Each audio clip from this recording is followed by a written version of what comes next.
You're listening to the Business Wealth Impact Podcast, your source for empowering information and cutting-edge ideas from the world's top minds. I'm your host, Jeanne Umlor, founder of seven-figure coaching company, Jeanne Umlor International. Join me on a journey to unleash your potential and create your highest success. Welcome to Business Wealth Impact. Hello and welcome to the show. Today we have a very wonderful guest, Greg Reid. Greg has been published in over 150 books, including 38 bestsellers in 45 languages. Titles such as Stickability, The Power of Perseverance, The Millionaire Mentor, and 3 Feet from Gold Turn Your Obstacles into Opportunities. He's inspired countless readers to understand that the most valuable lessons we learn are also the easiest ones to apply. Greg is also best known for being founder of Secret Knock, a Forbes and Inc. magazine top-rated event focused on partnership, networking, and business development. Welcome, Greg. Oh, I've been looking forward to this. And just so everyone understands, this is during the holiday break. We're here at my house. The phone might ring, the doors might open. So it's just the real life living. There you go. Okay. And we love that you're wearing your beautiful red jacket. That's right. It's the holiday season. I got to tell you, we just had a party here at the house, 200 people. It was absolutely phenomenal. I mean, it was a packed house with amazing people. Okay, why wasn't I invited?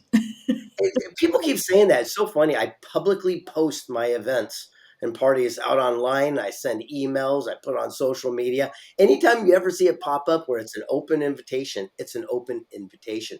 Wow. We had everyone from the founder of E-Entertainment here to people that have, created the satellites that circle the entire world and take photographs of the planet Earth. So come next time you see it. Sure, I didn't see it, but maybe you should tag me. Okay, Greg, that's lovely. We just figured out in the first few breaths of this that we are all invited to all of Greg's cool parties. In a minute, we'll talk about your Secret Knock, which is something a little bit different. But for now, I'd love to hear more about your trajectory, your voyage. How did you get where you are now? You've published all these books. You've inspired thousands and thousands, maybe millions of people, actually, right? You've got this wonderful Secret Knock. Sounds like the Masons Secret Knock organization. How did you get there? How did you start? Well, first of all, I'm the least likely and probably qualified guy to do what I do. I'm just a regular cat. Barely graduated high school, never went to college. I'm just a typical individual. I'm dyslexic, can't spell, can't read, can't write very well. If you play me words with friends, you win every single time. And I learned a valuable tool. You work your strengths and you hire your weaknesses. So I surrounded myself with the most amazing ghostwriters and editors who could take my words and then craft them in a way that people would want to read it. And by doing so, like you said, I've been very fortunate to impact a couple lives around the planet. Fantastic. Okay. So how did you start? You write books, you run this lovely organization where you create incredible events, but where did you start? How did you get to that? What was your background? Well, until 40 years old, I only had one job. I was a salesperson. So I sold advertising specialty products for my entire life. From age 20 to 40, I only had one job. And then I learned something called the success equation, and it completely transformed my life. It basically says, what would you do if you could do it for free? And what are you good at? How do you associate with the most amazing people who are already doing it? And how could you take action? And I remember I was sharing this with somebody. I said, why become one of those motivational speaker author guys? And they said, why don't you do it? And I says, well, all these reasons. And they said, well, how could you associate and align with people that could make your job easier?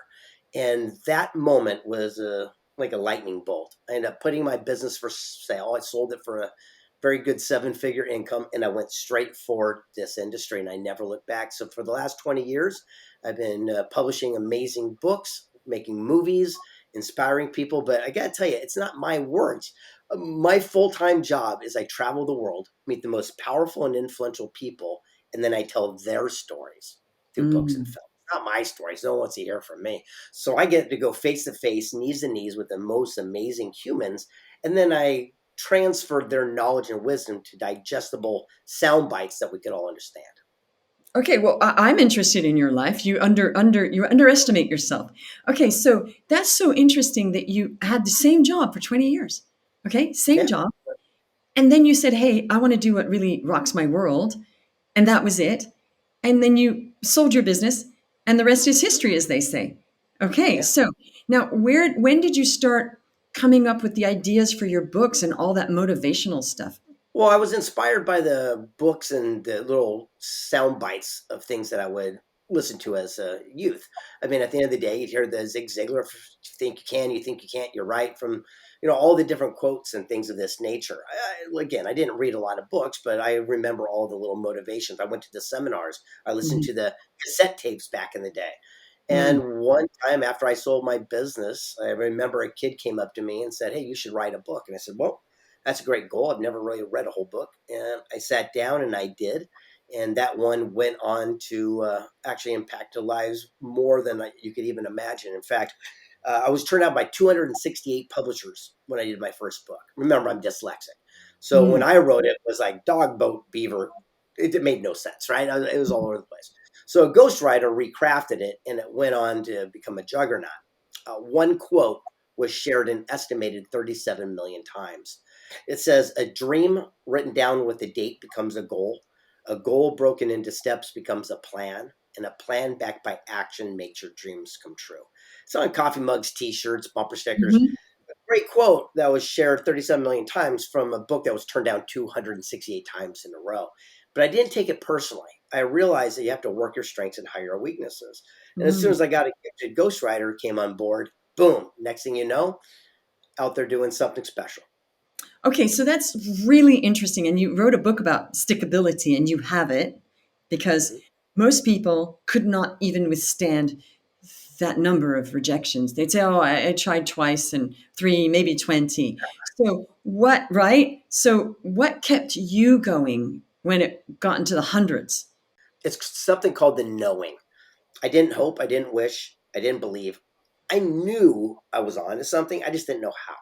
And Mm. so, rather than get too frustrated, I kept asking people until finally I had the courage to call the publishers that turned me down.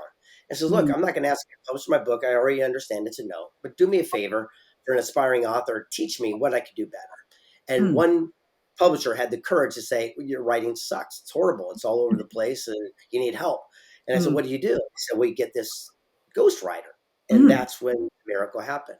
So you see, most people are afraid to reach out and ask for help.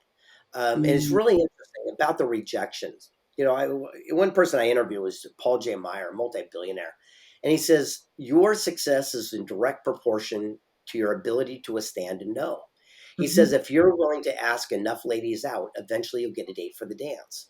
And it kind of changed the perspective because I realized that all success is literally just one yes away. And I'm not going to let the no stand in front of me. Right. However, I would say most people, I will venture to say most people, will not sustain even a moderate number of no's, I would Mhm. say. I would say that there is some sort of bad idea, wrong idea that we should just be getting yeses. Okay. Can you address that? Because I think that is something that I would love you to address because I feel it's a huge problem with all business people. Well, I'm not a psychologist. I will say this, though. Well, your success is in direct proportion to your ability to withstand a no. So, Mm. therefore, I guarantee your success level is not as high as somebody else that was able to withstand a no. That's it. Mm.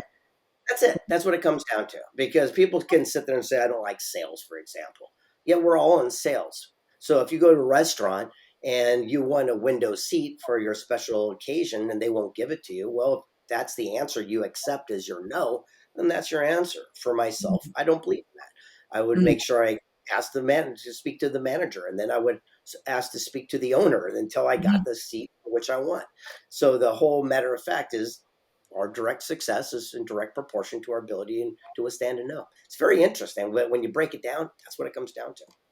True. I say, so what would you tell people just to chalk up, with a bunch of no's, the yes is right around the corner? I believe that as well. So how can people get more gritty about sustaining more no's to get to the yes? Well, you talked about stickability. First there's a dream, and then there's challenge, and then there's victory. Almost everyone, like you mentioned earlier, gets stuck in the challenge and the minutia. And Mm. it's the very few, the finite people that stick it out. They're the ones that we tell the stories about. Right. So at the end of the day, if you want to be one of the people that is telling the amazing story, we have to find a way to withstand it. And the way for myself is I surround myself with people that I have respect for, not people I have influence over. I'm going to say it again. Mm. Surround myself with people I have respect for, not people I have influence over. If we hang around others, like we're a starving artist and hang out with other starving artists, it's pooled starvation. It Mm. doesn't get. If I was an artist and I wanted to see success, I'd seek someone who's getting the results that I want and ask that person for guidance. I would go to the local art store and I would sit outside and I'd see whose art's being pulled off the walls. And I'd ask that person how they're doing it. It Mm. makes no freaking logical sense to ask unsuccessful people how to be successful when they haven't done it themselves. So surround yourself with people that are getting the results you want, ask them for guidance, and you can do it too. Right, but it's true. People are always getting advice from people that don't even have a business. I'm like, well, your dad doesn't have a business. Why is he giving you business advice? So Well, that is good advice to look to people that have. I mean, this is common advice. Look to people that have done what you want to do and hire them. Ask for advice. Get mentorship. Okay, right. Well, great. and again, hiring is one, or collaborate, or just ask for a mentor. Understand this: a mentor is someone you don't hire. Remember, Mm, a mentor you don't hire. If you hire a mentor, you're doing something wrong. So, a mentor is an older sage, wise person who's one step ahead of you, who says, mm, "Hey, watch out! Don't step in that hole." A coach is someone you hire to kick you in the tail and to make sure you don't step in that hole. So right. they're two different individuals. So just for super clarity, and seek counsel and not opinion. Opinions based on ignorance, lack of knowledge, or inexperience, like you mentioned, all your family friends who've never done what you want to do. Hmm. Counsels based on wisdom, knowledge, mentorship. If you go to a family friend or like I did and say, "Hey, I'm going to write a best-selling book," they're going to do everything possible to talk me out of it, to protect me, to keep me safe because I'm dyslexic and they've never written a best-selling book. If I go Mm, hang out with Mark Victor Hansen, who wrote Chicken Soup for the Soul, he's going to say, "Greg, sit down. Here's what you need to know," and give you counsel based on wisdom, knowledge, mentorship. If we hmm. would spend our activity only seeking counsel and ignoring opinion, that's the day our lives would change. Okay, that's golden because I don't think people know the difference. So now they do. No excuses. Okay, so you written all these books, and then you created Secret Knock. How did Secret Knock happen? Was again, all these things are kind of fluky. The truth of the matter is, I wish I had a science behind it so I could be all important. What happened is I was writing these amazing books and I was inviting many, many hundreds of people to go with me to meet those guys who started NASCAR, the person who started Make a Wish, the person who started Remax Real Estate. No one came. No one came. Everyone had a bad case of the one size. That means I'm going to come join you once I get the kids out of the house, once I get the big break, and no one ever showed up. Mm, And after my books had amazing success, sold millions of copies, people said, "Hey, how do I meet all your friends?" So I started an event in my living room with just 12 people where I invited some of the amazing folks that I had a chance to go face to face with. And they said, "Do you need a ticket to get in?" I said, "Nah, just knock on the door. Bam, bam, bam, bam." Became a joke. People left, they told their friends, and now we're Forbes, Inc., Entrepreneur Success magazines, top event in the world for entrepreneurs. And the secret is again, you work your strengths, align with your weaknesses, but more importantly, you got to add value to people's lives so they'll go out and tell their friends, so they'll come along the next time. mm. Okay, so that's something people struggle with. They struggle with adding value. Like, okay, Jean, how do I do that? So, how do people do this? How do you add value? Yeah, I mean, I know it's a strange question, but That is everybody the strangest says question I've ever heard in an interview in my life. I love it. So you add value by, again, you working your strengths. Understand this: what's common sense to you is genius to someone else. And I'll just give you a really simple example. My son's 11 years old, and he's just a killer on playing these Fortnites and Grand Theft Auto and all these different games. But I guarantee there's other kids in the neighborhood that would gladly pay $20 to sit right next to him to learn all the tricks and techniques and the little hacks so that they could go home and play the game better mm, themselves. So what's common sense to my son is pure genius to someone else. hmm. Well, everyone watching this or listening right now, what you're doing in your daily life is pure genius to somebody else. I've even had people come to me and say, "Hey, I moved here from Croatia. I quit, school, and I came over here and I got my own apartment and my own house and got everything set up. And now I'm doing this, da, da, da, da. I don't know how to make it in life. I go, well, what you just did, I guarantee there's many families in Croatia that would love to pay you to have their kids come over to America where you could take them under their wing to show them how to Mhm. get a place, do the same things as well. So what's common sense to you is genius to someone else. I agree because I actually help people to package that genius and become coaches. So what you just said, when people go, I'm not good at anything, I'm like, tell me about your life. Well, I did this. Well, that is an offer. Also, what you said about what your everyday, whatever it is that you're doing is genius for somebody else, right? That's people need to really value what they're doing to provide value, is what you're saying, is to understand our value that we don't even think is that valuable. So there has to be some sort of examination of our talents, which is what you said is your strengths, right? Hmm. That's Okay. it. Yeah. And again, and you work your strengths and you align with, associate, or hire your weaknesses. Yes. Right. Okay. So I'm going to add on to this strange question. The reason I'm glad you thought that question was strange because sometimes things are so obvious, but they're not obvious to other people, right? So What common sense to you is genius right, to someone else. exactly. So adding value. So you figure out what you're good at, and you offer that to people. You either uh, offer it and they pay you for it, or you offer it because it's free. But you're helping people with your knowledge. That's adding value, right? And that's how we do it, right? Yeah. Okay, good. Now I'm just being clear because I get the question, how do I do that? I'm like, well, go help people. How do I help people? Well, what you did, you created this event, said, hey, and you invited some cool people and they knocked and then it grew. So how long did it take for your little 12 group in your living room to take off and become the secret knock that we know it is now? Just one.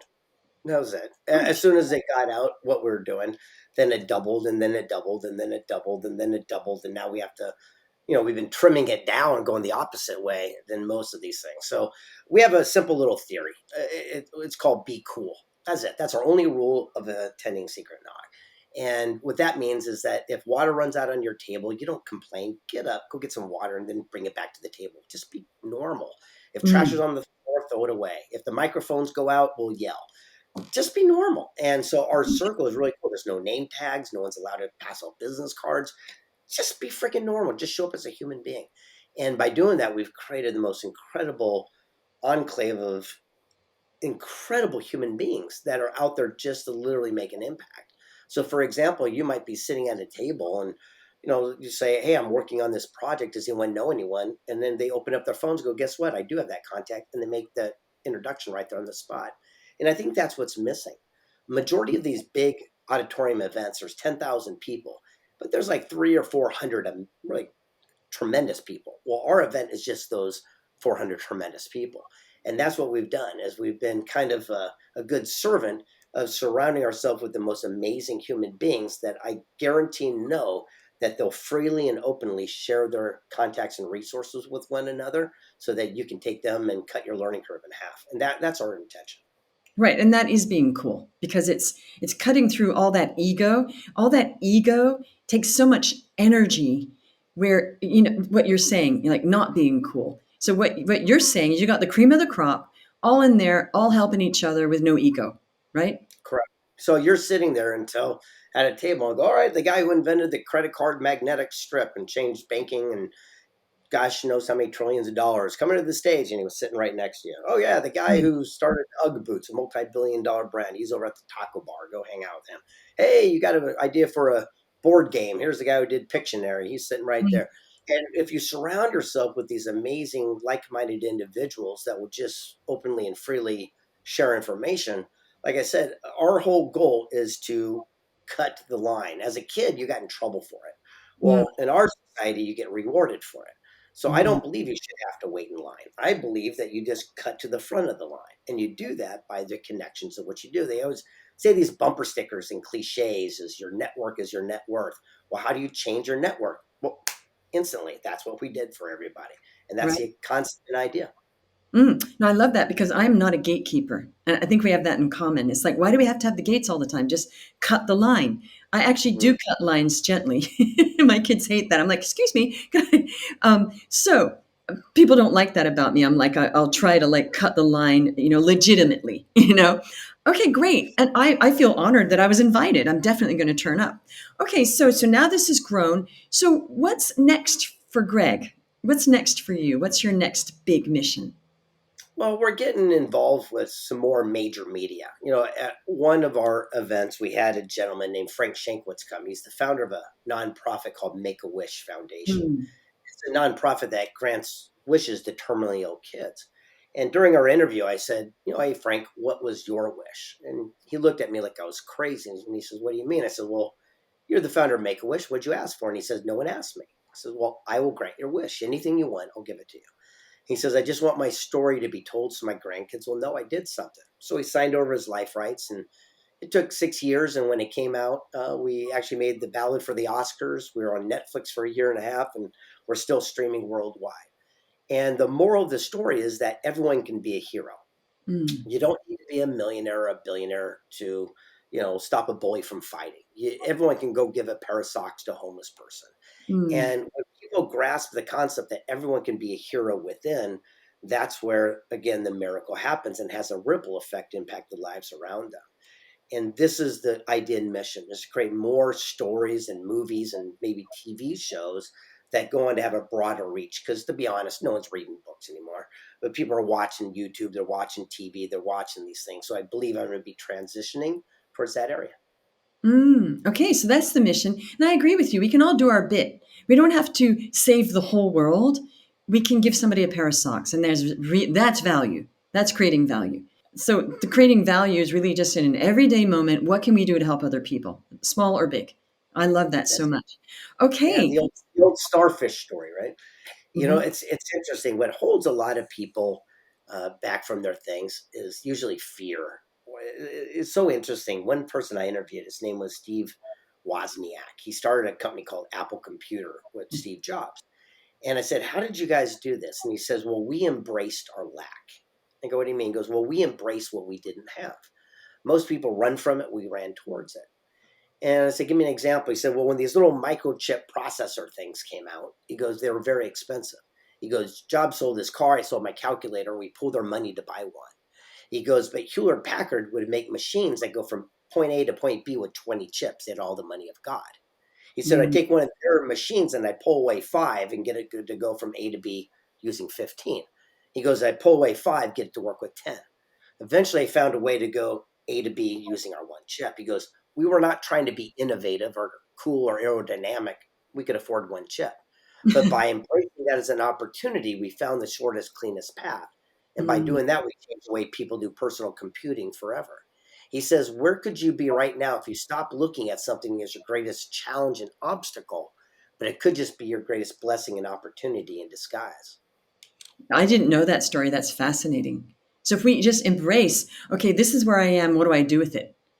And Yeah. actually pushed them to be more creative and more resourceful. Correct. And you got to also realize that everything you need is already within our sphere of influence. And it's usually what we ask for, but it's not the way we expected. Mm. What if God, the universe, granted every wish and every prayer, but we didn't like the packaging, so we sent it away? Say, God, I Mm. need $100. Anything. Give me $100. Your neighbor comes by, says, hey, I got these aluminum cans. Cash them in, they're worth $100. I Mm. don't want your stinky things. Well, you asked and you prayed, it was given to you, but you didn't like the packaging, so you didn't accept.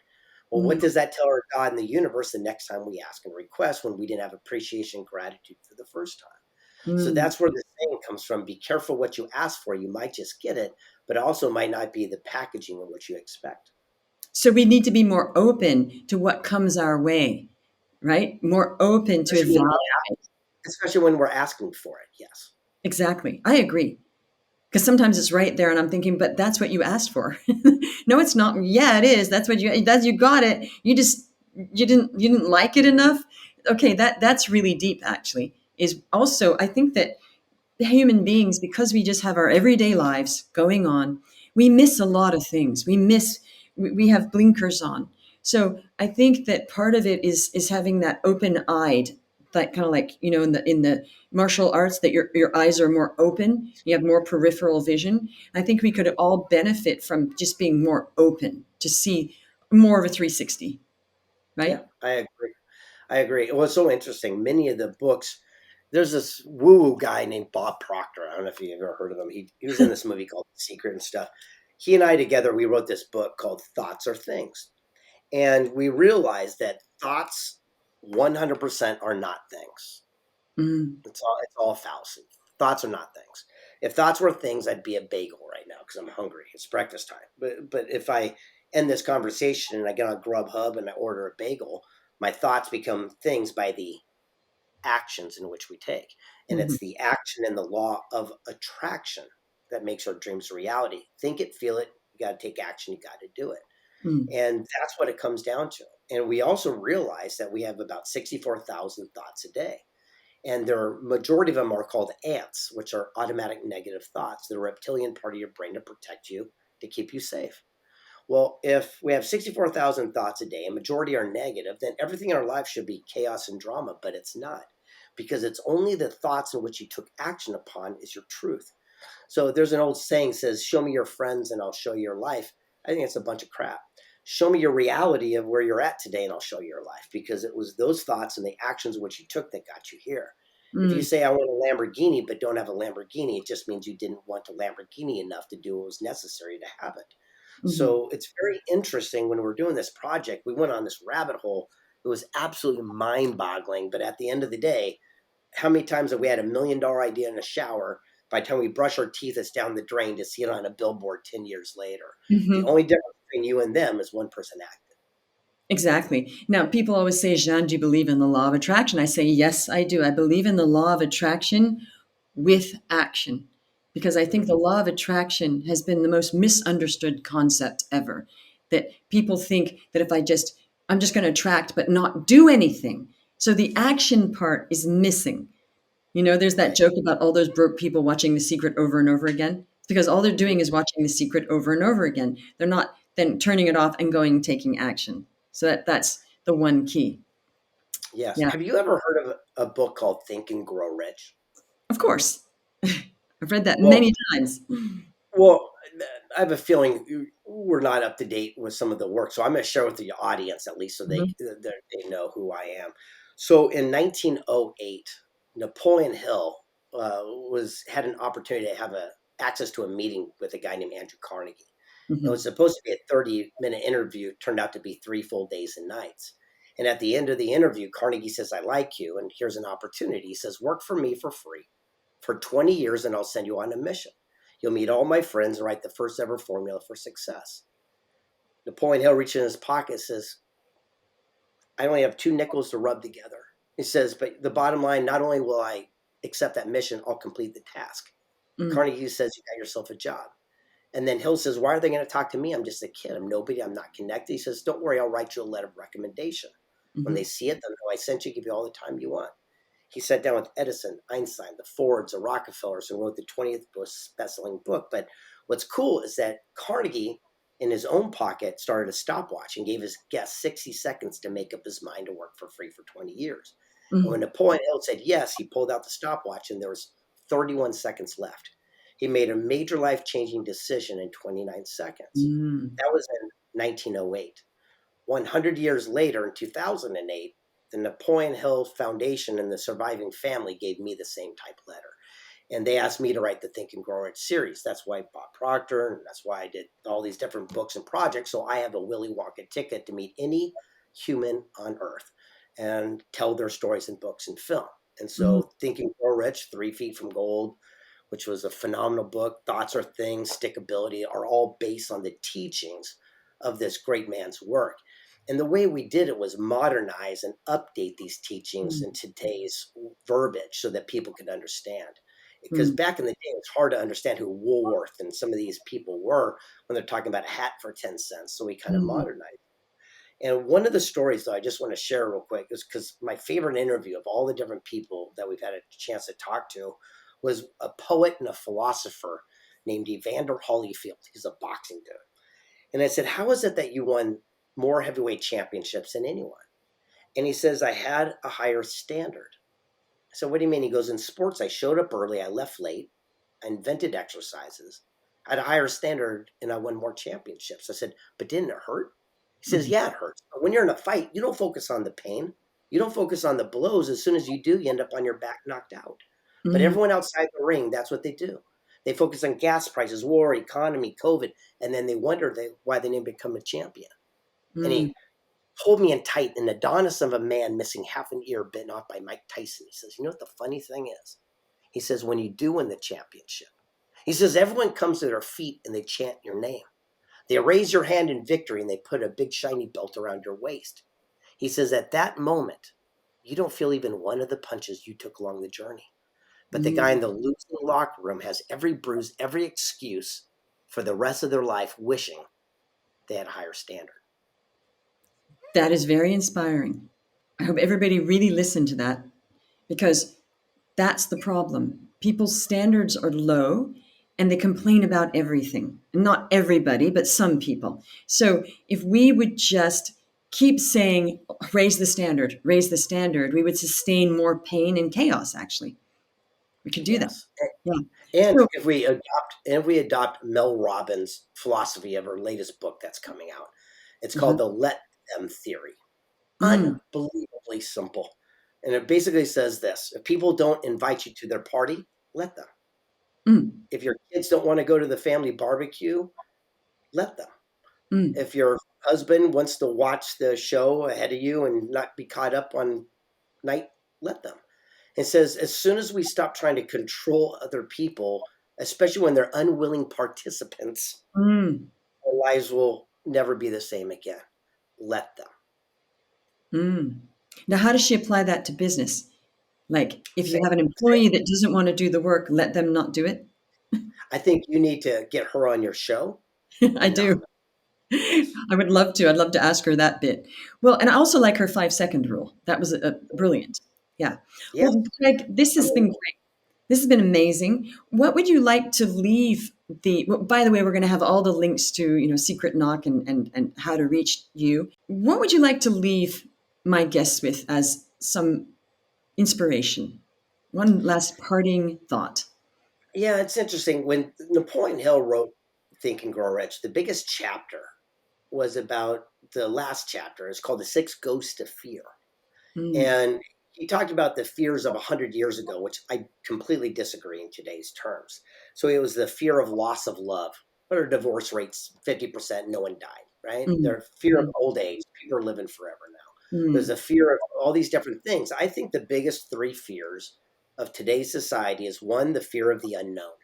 mm, We can handle yes, we can handle no. It's that maybe that drives us nuts. mhm, The other one is the fear of pain. That's why we'll do anything and take all the side effects for drugs to get rid of the one pain we're facing. But the mhm, biggest fear is the fear of criticism and judgment. And there's a mhm. bumper sticker that says, what would you do if you could not fail? And I think you throw that away. I think we say, what would you do the moment you stop giving a crap what people thought? And the funny thing is, no one's thinking about you. They're only dealing about their own situations. So the best time to take action is the moment that it strikes you.